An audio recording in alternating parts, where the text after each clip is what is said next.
Meaning of gauche. Gauche. Gauche. Gauche. Gauche.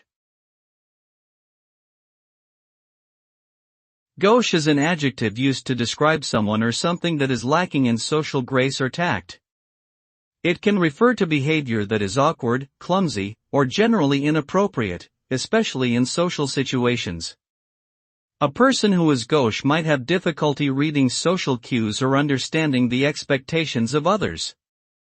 This can result in a range of behaviors, from interrupting conversations to making insensitive comments or gestures. In short, gauche describes a lack of social finesse that can make interactions with others uncomfortable or difficult.